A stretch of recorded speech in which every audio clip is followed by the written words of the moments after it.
پیر کے دن کی عظمت اور برکت جاننے کے لیے ناظرین چند ایک چیزیں میں آپ کو عرض کرتا ہوں۔ ہم نے پیر کے دن کو کیسے گزارنا ہے، کون کون سے وظائف پڑھنے ہیں اور کون کون سے اعمال کرنے ہیں۔ سب سے پہلے تو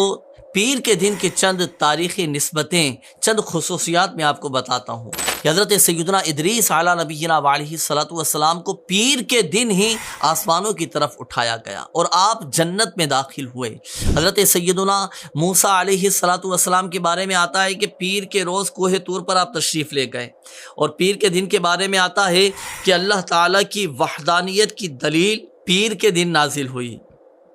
اسی طرح پیر کے دن ہی حضرت سیدنا جبریل علیہ الصلوۃ والسلام ہمارے آقا صلی اللہ علیہ وآلہ وسلم کی بارگاہ بے کس پناہ میں پہلی مرتبہ وحی لے کر حاضر ہوئے۔ امت کے اعمال بھی پیر کے دن ہی ہمارے پیارے آقا صلی اللہ علیہ وآلہ وسلم کی بارگاہ میں پیش کیے جاتے ہیں۔ ہمارے آقا صلی اللہ علیہ وآلہ وسلم کی ولادت باسعادت یہ پیر کے دن ہوئی۔ پیر کے دن ہی آپ صلی اللہ علیہ وآلہ وسلم کی نبوت کا ظہور ہوا۔ پیر کے دن مکہ مکرمہ سے آپ نے ہجرت فرمائی۔ پیر کے دن ہی مدینہ منورہ میں آپ داخل ہوئے۔ پیر کے دن ہی دار فانی سے دار بقا کی طرف رحلت فرمائی، اور آپ صلی اللہ علیہ وآلہ وسلم نے حجر اسود کو پیر کے دن ہی نصب فرمایا۔ اور ایک روایت کے مطابق میدان بدر میں فتح بھی پیر کے دن ملے، اور پیر کے دن ہی قرآن پاک کی وہ سورہ مائدہ بھی پیر کے دن ہی نازل ہوئی۔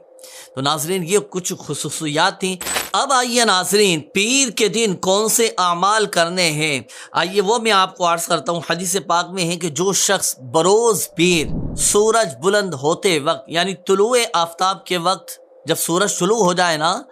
وقت مکروہ نکل جانے کے بعد 2 رکعتیں ادا کرے،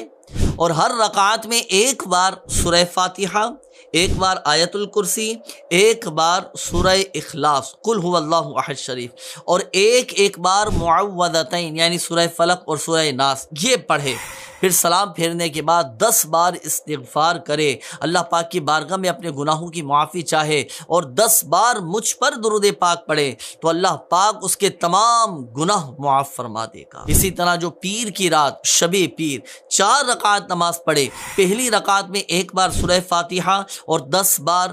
قل هو اللہ احد شریف سورہ اخلاص پڑھے، پھر دوسری رکعت میں بھی ایک بار سورہ فاتحہ اور 20 بار قل هو اللہ احد شریف پڑھے، اور تیسری رکعت میں ایک بار سورہ فاتحہ اور 30 بار قل هو اللہ احد شریف پڑھے، اور چوتھی رکعت میں ایک بار سورہ فاتحہ اور 40 بار قل هو اللہ احد شریف پڑھے۔ پھر جب وہ سلام پھیر دے تو سلام پھیر کر 75 مرتبہ 75 ٹائم قل هو اللہ احد شریف پڑھے، پھر اپنے اور اپنے والدین کے لیے 75 بار استغفار کرے، اور پھر اللہ پاک سے اپنی حاجت طلب کرے، تو اللہ پاک کے ذمہ کرم پر ہے کہ اس کی حاجت پوری فرما دے۔ پیر کے دن کا ایک مخصوص عمل، جو شخص 2 رکعت نماز پڑھے، ہر رکعت میں 15 بار سورہ فاتحہ اور 15 بار سورہ اخلاص اور 15 بار معوذتین یعنی سورہ فلق اور سورہ ناس پڑھے، اور سلام جب پھیر لے، 2 رکعتیں مکمل ہو جائیں، سلام پھیرنے کے بعد 15 بار آیت الکرسی پڑھے،